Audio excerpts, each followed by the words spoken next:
उत्तराखंड के मुख्यमंत्री पुष्कर सिंह धामी ने पहले तो देवभूमि की 5 लोकसभा सीटों पर भाजपा प्रत्याशियों के पक्ष में पूरा माहौल तैयार कर दिया और अब यही काम वो देश भर की तमाम लोकसभा सीटों पर कर रहे हैं।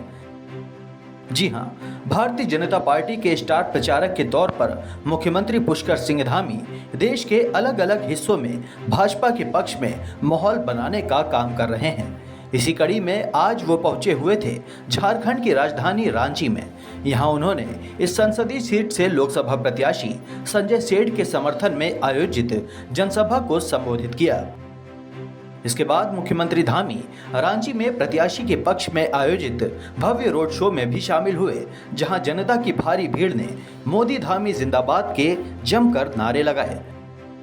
मुख्यमंत्री ने सबसे पहले कहा कि मैं धरती आबा भगवान बिरसा मुंडा जी की इस पावन भूमि को दोनों हाथ जोड़कर और शीश नवाकर प्रणाम करता हूं। इसके बाद उन्होंने कहा कि झारखंड अपनी वन संपदा, खनिज संसाधनों और आदिवासी समाज के साहस, वीरता और स्वाभिमान के लिए प्रसिद्ध रहा है। जब भारत में आज़ादी का आंदोलन शुरू भी नहीं हुआ था, उस समय अंग्रेज़ों के खिलाफ अगर किसी ने आवाज़ उठाई थी तो वो हमारे आदिवासी भाइयों ने उठाई थी। लेकिन 70 सालों में किसी राजनीतिक दल की सरकार ने इस समाज की सुध नहीं ली। केवल भाजपा ही एकमात्र राजनीतिक दल है जिसने हर वंचित वर्ग के विकास का बीड़ा उठाया है।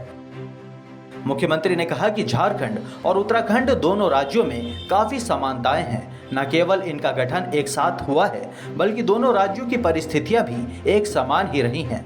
राज्य निर्माण से पूर्व भौगोलिक परिस्थितियों के कारण हमारे दुर्गम पहाड़ी क्षेत्रों और आपके घने वन क्षेत्रों तक विकास नहीं पहुंच पाता था। इससे एक बहुत बड़ा वर्ग विकास से वंचित रह जाता था।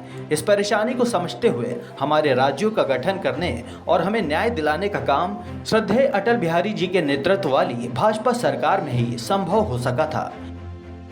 इसके अलावा मुख्यमंत्री धामी ने कहा कि प्रधानमंत्री नरेंद्र मोदी भी आज आदिवासी समाज का मान, सम्मान और स्वाभिमान बढ़ाने की दिशा में काम कर रहे हैं। उन्होंने कहा कि हमें गर्व है कि आज देश की प्रथम नागरिक महामहिम द्रौपदी मुर्मू भारत की प्रथम आदिवासी महिला राष्ट्रपति हैं और ऐसा भी केवल भाजपा की सरकार में ही संभव हो सका है। इसके साथ ही मुख्यमंत्री पुष्कर सिंह धामी ने इंडिया गठबंधन पर भी जोरदार निशाना साधा।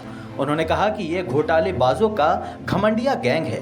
झारखंड के पूर्व मुख्यमंत्री हेमंत सोरेन जमीन घोटाले और मनी लॉन्ड्रिंग में जेल में हैं। कांग्रेस के शाही परिवार ने तो 60 सालों तक देश को लूट अपनी तिजोरियां भरने का काम किया है। हाल ही में झारखंड में कांग्रेस सांसद धीरज साहू की तिजोरियों से मिला 353 करोड़ रुपए ने तो देश में आज तक मिले कैश के सभी रिकॉर्ड तोड़ दिए हैं।